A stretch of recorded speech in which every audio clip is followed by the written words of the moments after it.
peu moins de 72 heures après la grosse désillusion de l'AS Saint-Etienne face à l'OGC Nice pour rester en Ligue 2. Voici ma réaction au lendemain du match. C'est dur. Qu'est-ce que c'est dur d'être supporter de l'AS Saint-Etienne. Pourquoi on nous a suspendu ce temps jusqu'au 26 mai 2026? On nous suspend jusqu'au 21 seulement pour réaliser qu'en fait on n'avait vraiment pas le niveau, qu'on méritait rien. Il fallait pas nous faire attendre. Il fallait vraiment troisième place. C'est foutu. On arrête. Pas de barrage, quoi que ce soit. Les GC Nice sont si nuls qu'ils puissent être. Enfin, ils sont pas nuls. Ils sont bien au-dessus de Saint-Etienne. C'est un vrai club de Ligue 1 qui a eu des difficultés.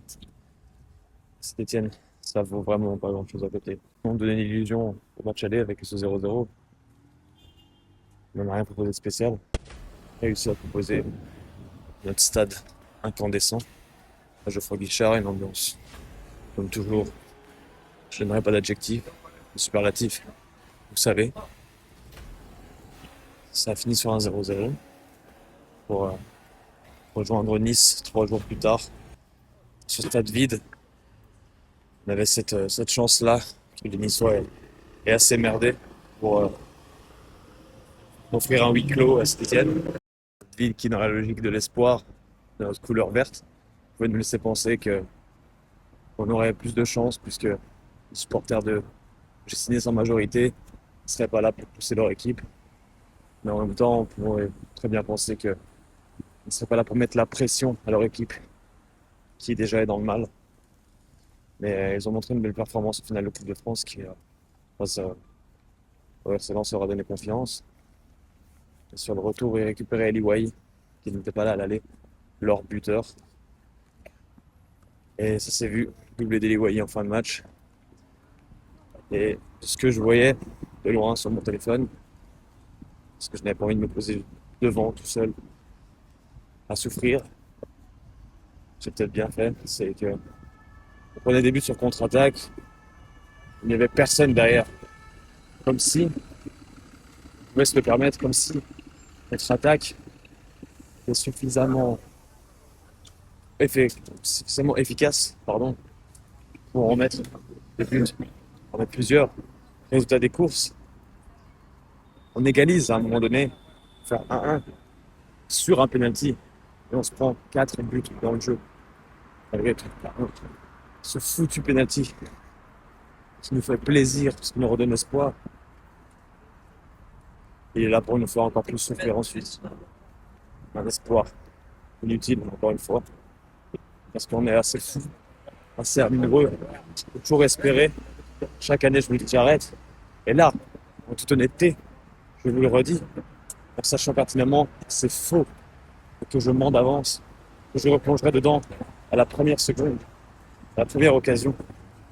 Je lâche l'affaire, j'attends que ce club retrouve la place qu'il mérite et que tout le monde mérite, sauf les joueurs évidemment. La seule envie sur l'instant, c'est d'attendre la bonne surprise, d'attendre la nouvelle que mon club est remonté là où il doit être, puisque les standards d'un club comme ça, c'est en haut, avec les supporters. On parle toujours la même chose, mais dans l'histoire même des sommets qu'ils ont atteints pour le football français, qui peut dire que le niveau de ce club est en Ligue 2, que pas le niveau, que la place dans Ligue 2, que c'est vraiment, quand tu vis ça, quand tout est dans un arbre généalogique, à supporter cette équipe, comment tu peux vivre tout le temps comme sans problème, sans peine, sans épuisement, sans honte.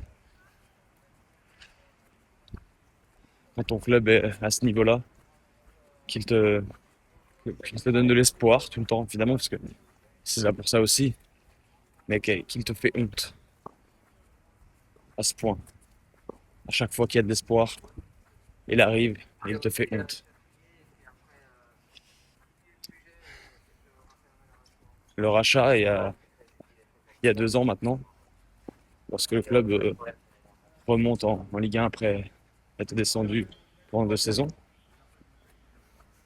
Évidemment, redonner beaucoup d'espoir. Parce qu'il y a de l'argent, on n'a pas le risque de, de disparaître comme beaucoup, de descendre en National 2 comme les Girondins de Bordeaux. Alors, sans comparaison aux autres, parce que si on se compare, évidemment, on peut être heureux, on peut s'estimer heureux. Il y a des supporters de Sochaux, des supporters de Bordeaux, des supporters de l'HC Ajaccio. Mais enfin, c'est pas une raison pour.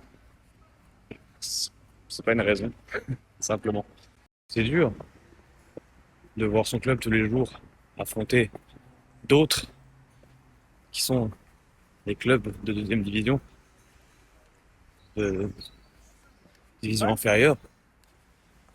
C'est dur d'attendre les sommets, d'attendre de devoir te rebattre face à des clubs qui sont censés être tes concurrents, qui sont tes concurrents habituellement. Ton club ennemi, qui est en haut, lui qui reste, et qui même se remet à briller de temps en temps. C'est très dur d'accepter ça et d'attendre.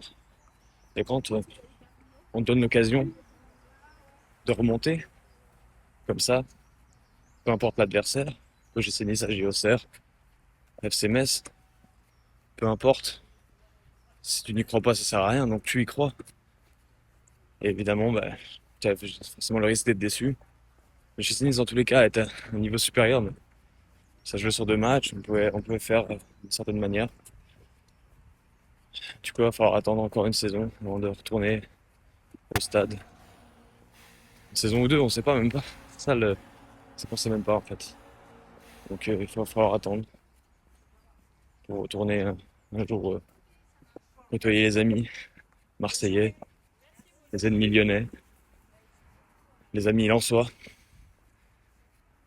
les grands matchs face au Paris Saint-Germain, et ses grands joueurs, etc., etc. Pour ramener son grand-père, pour une équipe qui lui rappelle de bons souvenirs.